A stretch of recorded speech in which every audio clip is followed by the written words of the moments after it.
The City of God by St. Augustine of Hippo, Book 19, Chapter 22.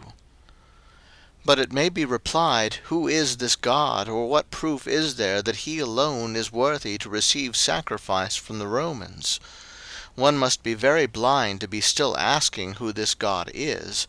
He is the God whose prophets predicted the things we see accomplished. He is the God from whom Abraham received the assurance, "In thy seed shall all nations be blessed." That this was fulfilled in Christ, who according to the flesh sprang from that seed, is recognized, whether they will or no, even by those who have continued to be the enemies of this name. He is the God whose divine Spirit spake by the men whose predictions I cited in the preceding books, and which are fulfilled in the Church which has extended over all the world. This is the God whom Varro, the most learned of the Romans, supposed to be Jupiter, though he knows not what he says. Yet I think it right to note the circumstance that a man of such learning was unable to suppose that this God had no existence, or was contemptible, but believed him to be the same as the supreme God. In fine, he is the God whom Porphyry, the most learned of the philosophers, though the bitterest enemy of the Christians, confesses to be a great God, even according to the oracles of those whom he esteems gods. Chapter 23. For in his book called Eklogion Philosophias, in which he collects and comments upon the responses which he pretends were uttered by the gods concerning divine things, he says, I give his own words as they have been translated from the Greek, to one who inquired what god he should propitiate in order to recall his wife from Christianity, Apollo replied in the following verses. Then the following words are given as those of Apollo. You will probably find it easier to write lasting characters on the water, or lightly fly like a bird through the air, than to restore right feeling in your impious wife once she has polluted herself. Let her remain as she pleases in her foolish deception, and sing false laments to her dead God, who was condemned by right-minded judges, and perished ignominiously by a violent death. Then, after these verses of Apollo, which we have given in a Latin version that does not preserve the metrical form, he goes on to say, in these verses Apollo exposed the incurable corruption of the Christians, saying that the Jews rather than the Christians recognized God. See how he misrepresents Christ, giving the Jews the preference to the Christians in the recognition of God. This was his explanation of Apollo's verses, in which he says that Christ was put to death by right-minded or just judges, in other words, that he deserved to die.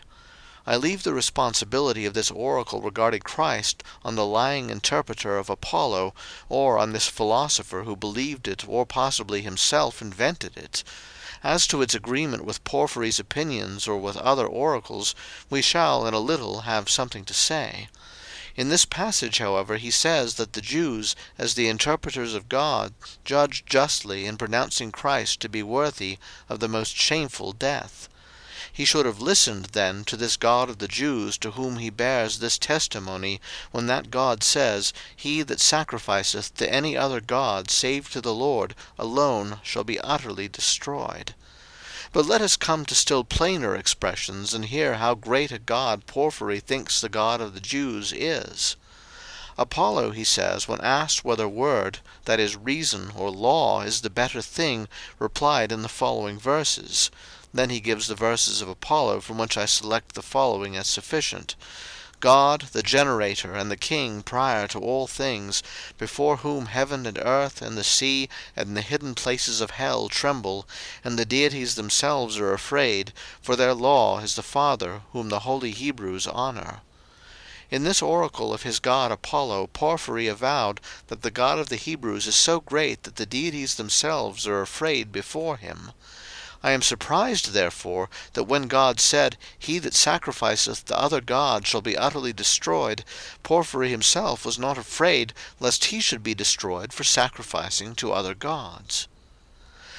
This philosopher, however, has also some good to say of Christ, oblivious, as it were, of that contumely of his of which we have just been speaking, or as if his gods spoke evil of Christ only while asleep, and recognized him to be good, and gave him his deserved praise when they awoke. For as if he were about to proclaim some marvelous thing passing belief, he says, "What we are going to say will certainly take some by surprise.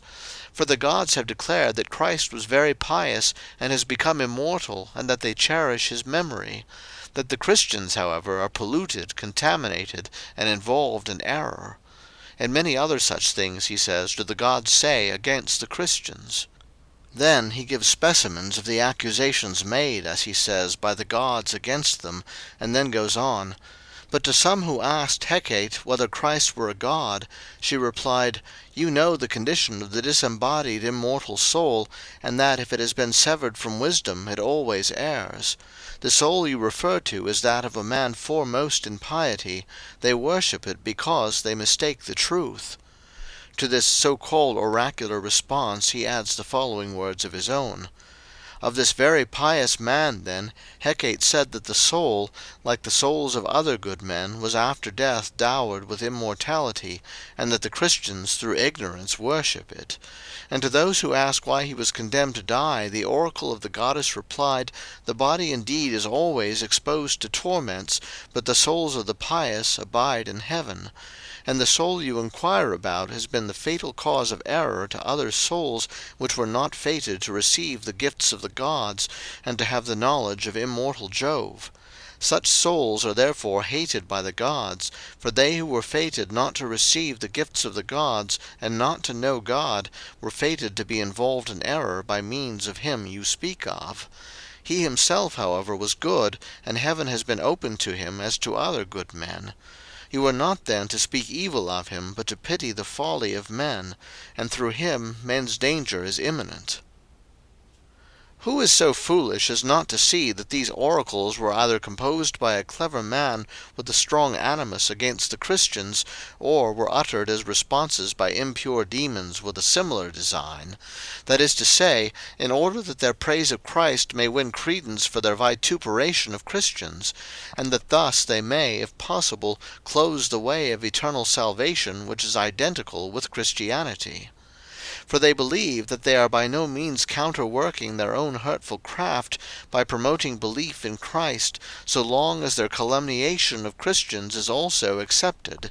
For they thus secure that even the man who thinks well of Christ declines to become a Christian, and is therefore not delivered from their own rule by the Christ he praises.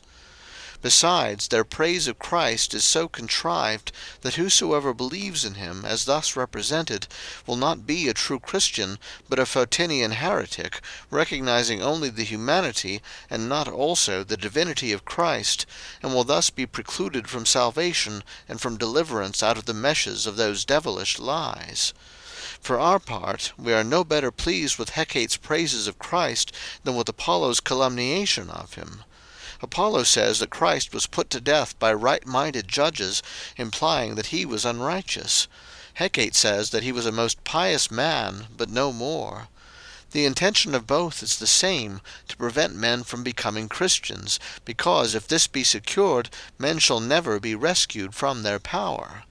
But it is incumbent on our philosopher, or rather on those who believe in these pretended oracles against the Christians, first of all, if they can, to bring Apollo and Hecate to the same mind regarding Christ, so that either both may condemn or both praise him. And even if they succeeded in this, we, for our part, would notwithstanding repudiate the testimony of demons, whether favorable or adverse to Christ. But when our adversaries find a god and goddess of their own at variance about Christ, the one praising, the other vituperating him, they can certainly give no credence, if they have any judgment, to mere men who blaspheme the Christians.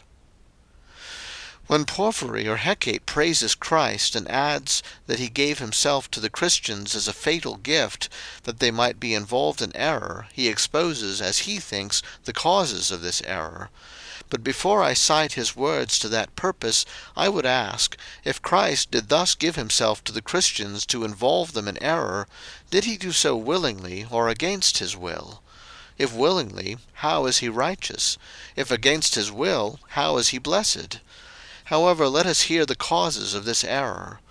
There are, he says, in a certain place very small earthly spirits subject to the power of evil demons. The wise men of the Hebrews, among whom was this Jesus, as you have heard from the oracles of Apollo cited above, turned religious persons from these very wicked demons and minor spirits, and taught them rather to worship the celestial gods, and especially to adore God the Father. This, he said, the gods enjoin, and we have already shown how they admonish the soul to turn to God, and command it to worship him. But the ignorant and the ungodly, who were not destined to receive favours from the gods, nor to know the immortal Jupiter, not listening to the gods and their messages, have turned away from all gods, and have not only refused to hate, but have venerated the prohibited demons. Professing to worship God, they refuse to do those things by which alone God is worshipped. For God indeed, being the Father of all, is in need of nothing, but for us it is good to adore him by means of justice, chastity, and other virtues, and thus to make life itself a prayer to him, by inquiring into and imitating his nature. For inquiry, says he, purifies, and imitation deifies us, by moving us nearer to him. He is right in so far as he proclaims God the Father, and the conduct by which we should worship him. Of such precepts the prophetic books of the Hebrews are full, when they praise or blame the life of the saints. But in speaking of the Christians he is in error, and calumniates them as much as is desired by the demons whom he takes for gods, as if it were difficult for any man to recollect the disgraceful and shameful actions which used to be done in the theatres and temples to please the gods, and to compare with these things what is heard in our churches, and what is offered to the true God, and from this comparison to conclude where character is edified, and where it is ruined. But who but a diabolical spirit has told or suggested to this man so manifest and vain a lie, as that the Christians reverenced rather than hated the demons, whose worship the Hebrews prohibited? But that God whom the Hebrew sages worshipped forbids sacrifice to be offered even to the holy angels of heaven and divine powers, whom we in this our pilgrimage venerate and love as our most blessed fellow citizens. For in the law which God gave to his Hebrew people he utters this menace as in a voice of thunder, He that sacrificeth unto any god, save unto the Lord only, he shall be utterly destroyed.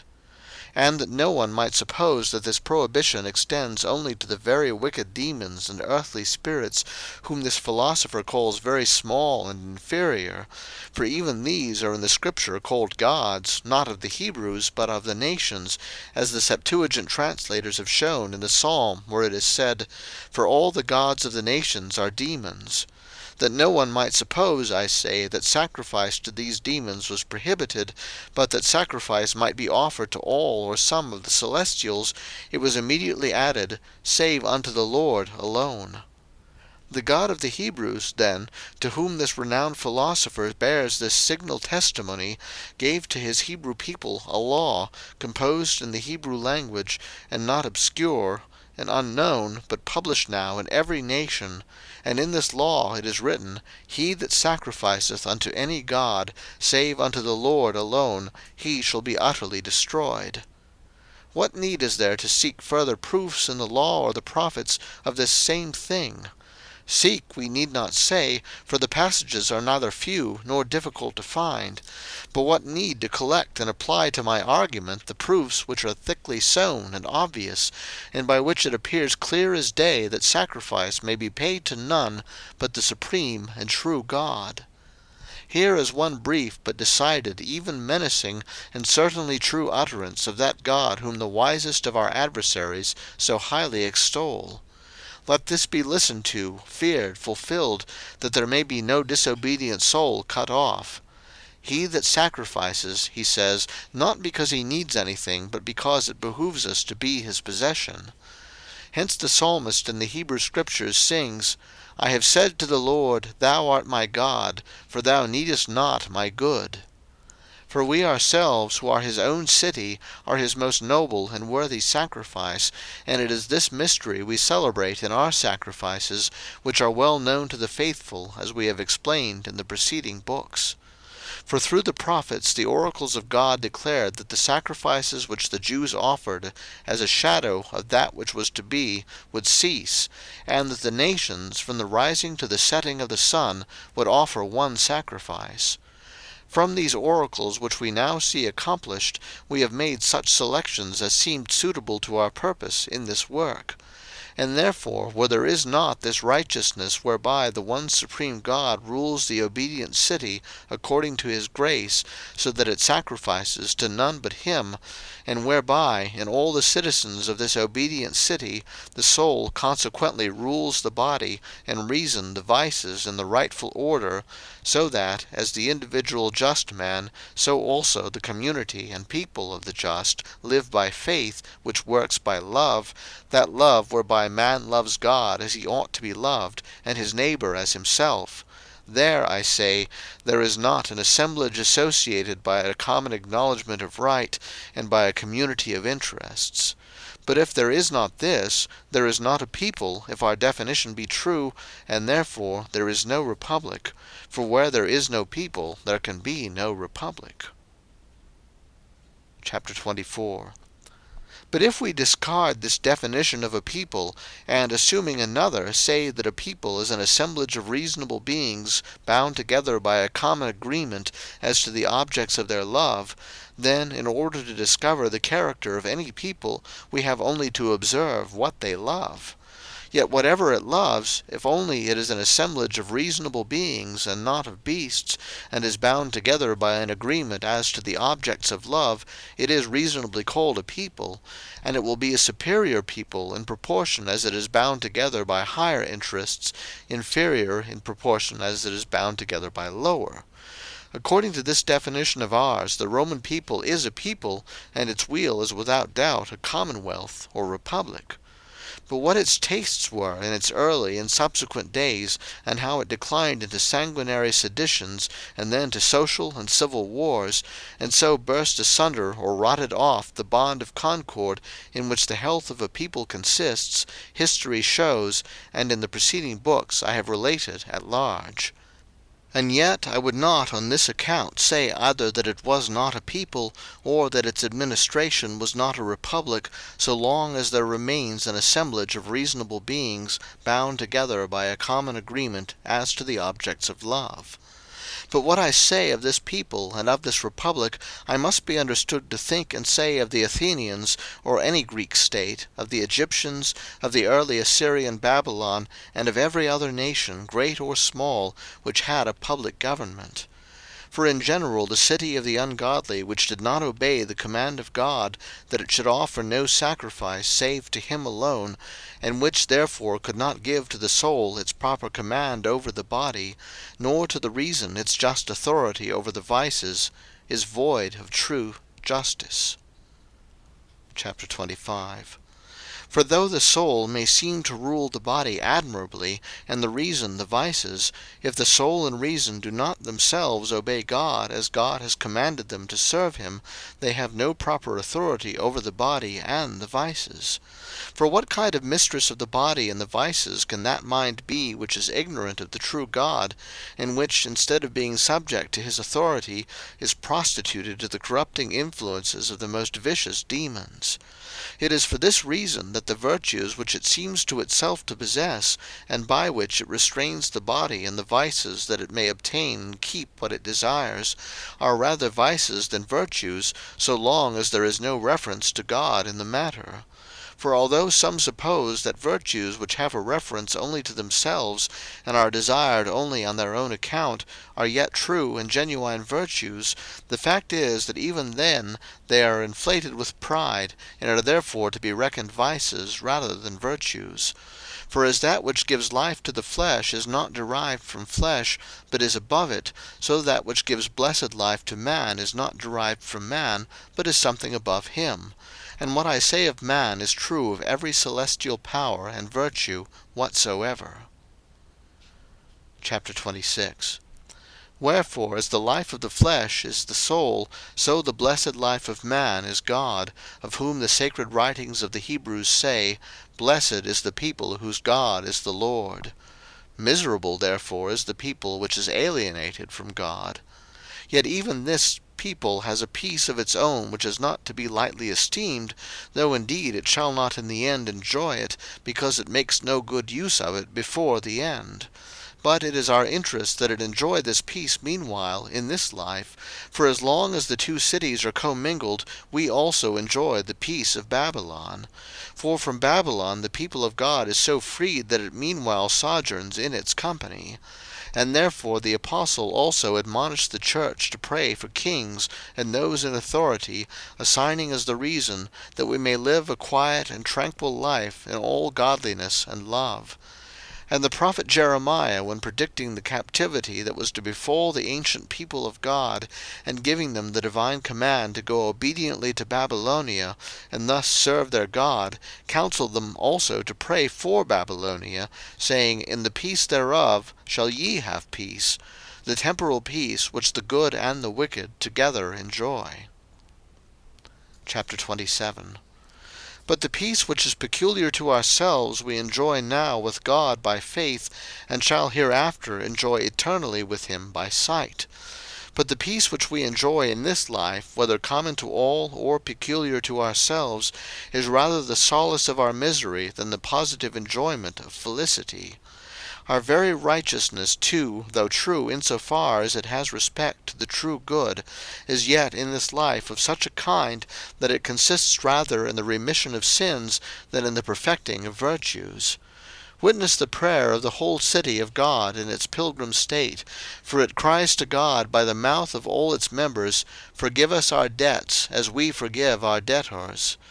And this prayer is efficacious not for those whose faith is without works and dead, but for those whose faith worketh by love. For as reason, though subjected to God, is yet pressed down by the corruptible body, so long as it is in this mortal condition, it has not perfect authority over vice, and therefore this prayer is needed by the righteous. For though it exercises authority, the vices do not submit without a struggle. For however well one maintains the conflict, and however thoroughly he has subdued these enemies, there steals in some evil thing, which, if it do not find ready expression in act, slips out by the lips or insinuates itself into the thought. And therefore his peace is not full so long as he is at war with his vices. For it is a doubtful conflict he wages with those that resist, and his victory over those that are defeated is not secure, but full of anxiety and effort. Amidst these temptations, therefore, of all which it has been summarily said in the divine oracles, is not human life upon earth a temptation? Who but a proud man can presume that he so lives that he has no need to say to God, Forgive us our debts? And such a man is not great, but swollen and puffed up with vanity, and is justly resisted by him who abundantly gives grace to the humble. Whence it is said, God resisteth the proud, but giveth grace to the humble. In this then consists the righteousness of a man, that he submit himself to God, his body to his soul, and his vices, even when they rebel, to his reason, which either defeats or at least resists them. And also that he beg from God grace to do his duty, and the pardon of his sins, and that he renders to God thanks for all the blessings he receives. But in that final peace to which all our righteousness has reference, and for the sake of which it is maintained, as our nature shall enjoy a sound immortality and incorruption, and shall have no more vices, and as we shall experience no resistance either from ourselves or from others, it will not be necessary that reason should rule vices which no longer exist, but God shall rule the man, and the soul shall rule the body, with a sweetness and facility suitable to the felicity of a life which is done with bondage. And this condition shall there be eternal, and we shall be assured of its eternity, and thus the peace of this blessedness and the blessedness of this peace shall be the supreme good. Chapter 28. But on the other hand, they who do not belong to this city of God shall inherit eternal misery, which is also called the second death, because the soul shall then be separated from God its life, and therefore cannot be said to live, and the body shall be subjected to eternal pains. And consequently this second death shall be the more severe, because no death shall terminate it. But war being contrary to peace, as misery to happiness, and life to death, it is not without reason asked what kind of war can be found in the end of the wicked answering to the peace which is declared to be the end of the righteous. The person who puts this question has only to observe what it is in war that is hurtful and destructive, and he shall see that it is nothing else than the mutual opposition and conflict of things. And can he conceive a more grievous and bitter war than that in which the will is so opposed to passion, and passion to the will, that their hostility can never be terminated by the victory of either, and in which the violence of pain so conflicts with the nature of the body that neither yields to the other? For in this life, when this conflict has arisen, either pain conquers and death expels the feeling of it, or nature conquers and health expels the pain. But in the world to come the pain continues that it may torment, and the nature endures that it may be sensible of it, and neither ceases to exist, lest punishment also should cease. Now, as it is through the last judgment that men pass to these ends, the good to the supreme good, the evil to the supreme evil, I will treat of this judgment in the following book. End of Book 19, chapters 22 through 28.